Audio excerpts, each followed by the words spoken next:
आमच्या घरामध्ये घुसून मारहाण झालेली आहे। पोलीस पद भरती आम्ही पैशाने घेऊन घेतला आहे, फुकट आम्हाला मिळाली नाही असं त्यांचं म्हणणं आहे। आम्ही प्रूफ करून दाखवतो। 14 गावचे ज्या म्हणजे लेडीज होत्या तर त्यांना म्हणजे व्हाईट साड्या घालून तिथे त्यांनी तोंडी दिला, मर्डर पण करून टाकून जर ही म्हणजे जी बाई रद्द झाली किंवा ह्या झाली तर अशा धमक्या येत आहेत सर आम्हाला। जे नियुक्ती झालेले आहेत, जे नियुक्ती झालेले उमेदवार आहेत त्यांच्याकडून अशा धमक्या पण येतात, मारहाण पण करतात। असं बहुत काही आहे की ते मग त्यांनी चोरी केलीच नाही, त्यांनी चेटिंग केलंच नाही, त्यांनी जर असं पैशांचा व्यवहार केलंच नाही तर मग त्यांना भीती कसली आहे? हो, खडकी बागणीवाली गोष्ट बोलला बापा, ना त्या देतील ना तेव्हा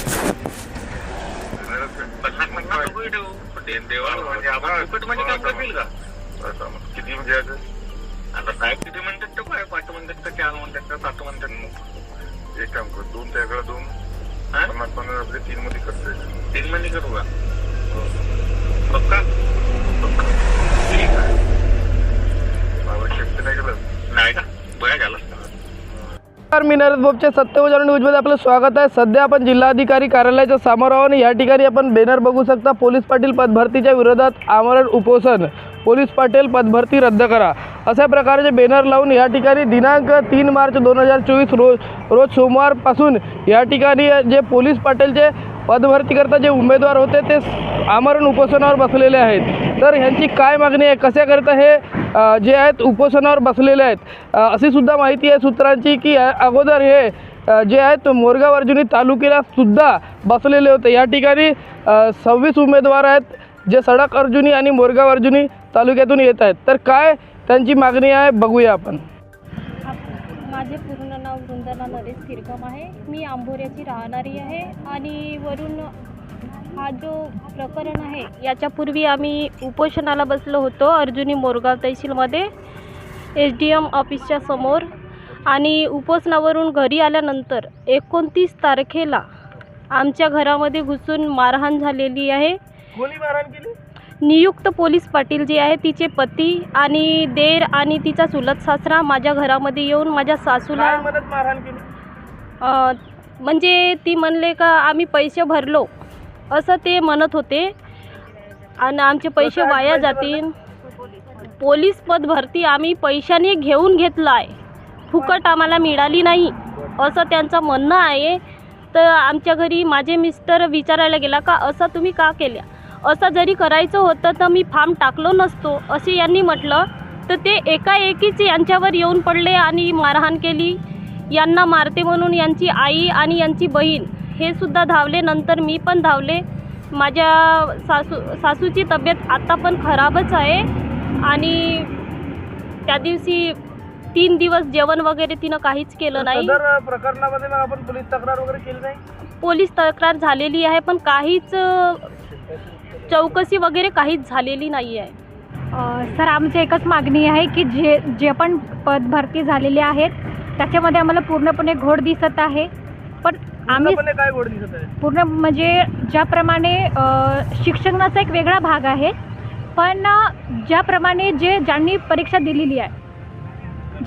दिलेली आहे आणि जे आता नवयुक्त जे झालेले आहेत आणि त्यांना जॉइनिंग लेटर पण गेलेलं आहे, तर जी उमेदवार झालेले आहेत ते तर पूर्णपणे म्हणजे आम्हाला जसं आम्ही प्रूफ करून दाखवतो की बा आम्ही हे सगळे आपल्या मनाने सगळ्या गोष्टी केल्या किंवा आपल्या मनाने हे मार्क्स घेतलो आम्ही, पण त्यांच्याकडून तसं काही दिसत नाही आहे आणि ते सगळं असं लपवत आहेत आणि कुठेही बाहेर जातील तर असे लपवूनच जातात किंवा सोबती 2-3 लोक घेऊन जातात। ज्यावेळेस 8 तारखेला तोंडी झाली तर 8 तारखेला तोंडी झाल्यामुळे 9-10 गावचे ज्या म्हणजे लेडीज होत्या तर त्यांना म्हणजे व्हाईट साड्या घालून तिथे त्यांनी तोंडी दिला आणि हा प्रकार आम्हाला कोणालाच माहिती नव्हता।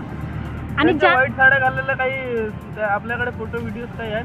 सर फोटो व्हिडिओज नाही, बट जेव्हा इंटरव्ह्यू होते तर त्याच्यामध्ये CCTV कॅमेऱ्यामध्ये तर सर्व दिसून येते ना सर, तर आपण तिथूनही बघू शकतो। आणि तेच आम्हाला मागणी आहे की CCTV जे काही व्हिडिओ फुटेज आहे ती आम्हाला हवी आहे। आणि कुठे झाली? आमची एक्झाम मोरगाव अर्जुनीलाच झाली, जयस्वाल कॉलेजमध्ये। आणि जेव्हा ही परीक्षा दुसऱ्यांदा आहे, कारण का पहिल्या परीक्षेमध्ये बरेच काही गावं फेल झालेले होते, त्याच्यामुळे ही परीक्षा म्हणजे दुसऱ्यांदा घेण्यात आलेली आहे। तर ही परीक्षा दुसऱ्यांदा घेण्यात आली, त्याच्यामध्ये आमचं काही नाही आहे की जे झाले ते झाले, पण ते योग्य नाही वाटत। ते योग्यरीत्या नाही झाली आहे. आणि आमचं म्हणणं एकच आहे की जर ह्या पद्धतीनं जर होणार होतं तर मग ह्या भरत्या काढणे, GR काढण्याचं मग त्या रिझन काय आहे? तिथं आमचं शिक्षण म्हणजे लोकांचा किंवा आमचा वेस्ट होते ना सर टाईम, तो आम्हाला मान्य नाही आहे. काय वाटतं यामध्ये त्यांना राजकारणी लोकांचा सपोर्ट असेल का? सर एकीकडे सपोर्ट असेल हा आपण म्हणजे शुअरली नाही सांगू शकत सर. आता ते नावं घेणं हा उचित नाही आहे मला, पण कोणत्याही गोष्टी सपोर्ट झाल्याशिवाय ते समोर नाहीच जात.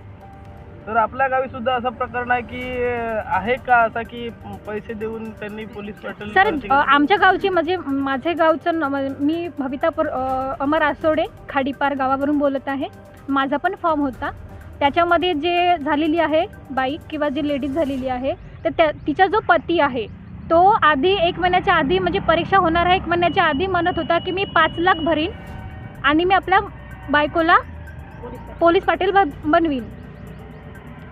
वरून तेच घडलं आणि जे झालं आहे तर आता आम्ही ह्या सगळ्या गोष्टी आमरण उपोषणमध्ये सपोर्ट करत आहोत. बाकीच्या लेडीज लोक त्यांच्या अशा धमक्या येत आहेत की जे झालं तर आम्ही म्हणजे एखाद्या व्यक्तीला वगैरे म्हणजे मर्डर पण करून टाकून जर ही म्हणजे जी बाई रद्द झाली किंवा ह्या झाली तर अशा धमक्या येत आहेत सर आम्हाला. मग याची तक्रार आपण पोलीस स्टेशनला दिली? सर याची तक्रार तर नाही दिली आहेत, पण ह्या सगळ्या ऐकल्या गोष्टी आहेत आम्ही हलक्यामध्ये घेतल्या आहेत. पण त्यांना असं वाटते की बा हे काही नाही करू शकत. आणि एकच म्हणणं आहे सर की जो इमानदार असते त्याला घाबरण्याची गरज काय आहे? ज्याप्रमाणे आम्ही लढत आहोत या गोष्टीसाठी त्यांनी पण लढायला पाहिजे ना सर. जर पुढे सुद्धा आपली मागणी पूर्ण झाली नाही आणि जसे उमेदवार जे लागलेले आहेत पोलीस पाटील भरतीला ते तसेच राहिले आणि आपली काहीच मागणी पूर्ण झाली नाही तर पुढे काय पाऊल उचलाल तुम्ही? सर आम्ही तर आमची जोपर्यंत आमचं समाधानकारक निर्णय लागत नाही तोपर्यंत आम्ही आमरण उपोषण सोडणार नाही. असे आहे देवानंद मार्तन हत्तीमारे मुक्काम बामणी खडकी सडक अर्जुनी तहसील. ही पोलीस पाटील पदभरती 4/2/2024ला भरती झालेली आहे. पेपर झालेले आहेत. त्यामध्ये असं घोळ झालेलं आहे की आम्हाला दिसून आलं, समजून आलं की पैशाचं लेवाणदेवाण व पेपराचं हेराफेरी असं आपल्याला आढळून आलं. आणि सर्वप्रथम म्हणजे जी तोंडी झाली ना 8 तारखेला तोंडी झाली आहे. 8 तारखेला तोंडी झाली तर त्यांच्या तोंडीमध्ये मुख्य असं सेटिंग झालेले व्यक्ती होते की त्यांना पांढरी साडी, जेंट्स असतील त्यांना सफेद ब्लॅक कलरचा पॅन्ट आणि सफेद कलरची शर्ट असं आढळून आलं आहे. त्यानंतर जी आमची मागणी आहे ते मागणी पूर्णतः झाली नाही तर आम्हाला हे पदभरती आहे पोलीस पाटील पदभरती ही रद्द करायची आहे आणि रद्द झालीच पाहिजे. ह्यासाठी आम्ही आमरण उपोषणासाठी बसलेलो आहोत. कारण की आम्हाला सर्वप्रथम पाहिजे आहे पेपर झालेले त्यांचे CCTV फुटेज, त्यानंतर चेकअप झालेले CCTV फुटेज आणि जे ओरल झालेली आहे म्हणजे तोंडी परीक्षा त्याचे CCTV फुटेज आणि जे नियुक्त झालेले व्यक्ती आहेत त्यांच्या समोरील 5 व्यक्ती आणि त्याच्या मागील 5 व्यक्ती असं सिरियल वाईज नंबर आम्हाला चेकअप करायचे आहेत. हीच आम्हाला पाहिजे. यापूर्वी पण तुम्ही आमरण उपोषण सडक अर्जुनी तालुक्यात केलं आहे म्हणून अशी माहिती मिळाली आहे. तिथे काय झालं? सडक अर्जुनी नाही, मोरगाव अर्जुनी SDO ऑफिस यांच्यासमोर आम्ही 13/2/2024ला आमरण उपोषण केला. तिथं आम्हाला तोंडी आश्वासन दिलं. तोंडी आश्वासन देऊन आम्ही आमचं तिथून उपोषण सोडवला. त्यानंतर आम्हाला म्हटलं की 7 दिवसाच्या आतमध्ये तुम्हाला जे काही प्रूफ पाहिजे आहेत, CCTV फुटेज पाहिजे आहेत ते सगळं पूर्तता करू. आम्ही चौकशीची समिती गठन करू. परंतु ते काहीच केलेलं नाही आहे. म्हणून आम्ही जिल्हाधिकारी कार्यालय गोंदिया याच्यासमोर आमरण उपोषणाकरिता बसलेलो आहोत. आणि जोपर्यंत आम्हाला लेखी जर आम्हाला मिळालं नाही की पदभरती रद्द करतील की काय करतील किंवा आम्हाला फुटेज दाखवतील हे सर्व आम्हाला मिळाल्याशिवाय आम्ही इथून आमरण उपोषण सोडणार नाही आहोत. एक ऑडिओ पण व्हायरल होत आहे अशी पण माहिती मिळालेली आहे ना. आम्हाला ऑडिओ पण मिळालेली आहे. आणि जे नियुक्ती झालेले उमेदवार आहेत त्यांच्याकडून अशा धमक्या पण येतात, मारहाण पण करतात. असं बहुत काही आहे. की ते मग त्यांनी चोरी केलीच नाही, त्यांनी सेटिंग केलंच नाही, त्यांनी जर असं पैशांचा व्यवहार केलंच नाही तर मग त्यांना भीती कसली आहे, आम्हाला दाखवायला पाहिजे. असं वाटते काय तुम्हाला यामध्ये राजनेत्यांचा हात असेल किंवा कोणते पॉलिटिकल लीडर्सचा? ते पॉलिटिकल लीडरचा हात असेल किंवा पॉलिटिक्सचा हात असेल असे काही की आम्ही म्हणू शकणार नाही. काय आहे ते त्यांचंच माहीत. परंतु आम्ही उमेदवार लोक आम्ही आपल्या न्यायासाठी आमरण उपोषण करणार आणि आम्हाला प्रूफ भेटल्या पाहिजेत, मिळाल्या पाहिजेत, यासाठी आम्ही पाहिजे ते करायला तयार आहोत. हे सर्व बाब केव्हा आपल्या निदर्शनास आली की याच्यामध्ये काहीतरी घोळ झालेला आहे? हे सर्व काय आम्हाला तुरंत लक्षात आली ना, तुरंत लक्षात आली. 5 ते 6 तारखेलाच लक्षात आली आणि 8 तारखेला झाल्यानंतर त्वरित आपण काय केलं? त्वरित आम्ही लेखी निवेदन दिला, अर्ज टाकला. जिल्हाधिकारी, उपजिल्हाधिकारी, SDM सर यांना सगळ्यांना निवेदन दिला की आम्हाला चौकशी पाहिजे आहे. त्यावेळेस त्यांचं काय उत्तर मिळालं मग? त्यानंतर त्यांचं उत्तर काहीच मिळालं नाही. रेग्युलर ते ज्याप्रमाणे भरती घ्यायची होती त्याप्रमाणे भरती केलं. आम्ही त्यांच्या तोंडी जी होती त्या तोंडीच्या अगोदर, तोंडी होण्याच्या अगोदरच म्हटलं की आमचं सगळं प्रूफ मिळाल्याशिवाय, म्हणजे आम्ही फुटेज बघितल्याशिवाय समोरची जी आहे तोंडी ती घ्यायची नाही म्हणून असंही आश्वासन केला. तरी पण त्यांनी घेतलं. आणि नियुक्तीपत्र पण ते सायंकाळच्या रातच्या 9 वाजेपर्यंत दिलात. नाही देऊ म्हटलं. विधायक सरांचं जिल्हाधिकारी साहेबांना पत्र पण गेलं, लेटर पण गेलं. चंद्रिका पुरे सर यांचं निवेदन आपलं अर्जपत्र पण गेलं. तरी पण ते त्याच 16 तारखेला पत्र दिलं. 16 तारखेलाच त्यांनी नियुक्तीपत्र पण दिलं. म्हणून मग आपण जे आहे मोरगाव अर्जुनीला उपोषणाला बसल्यात. हां, किती दिवस बसलात त्यामध्ये?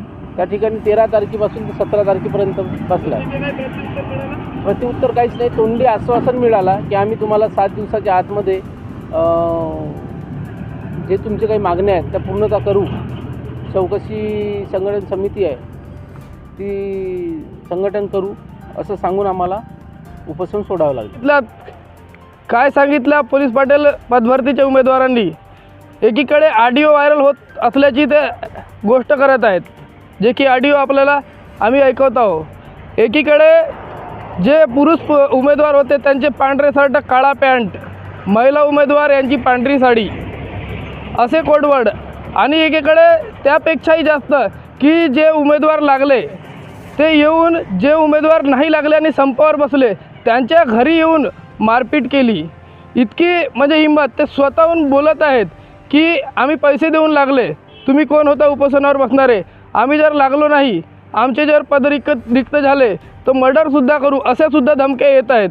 तर आपण बघितलात यांचे जे आरोप आहेत हे गंभीर आहेत.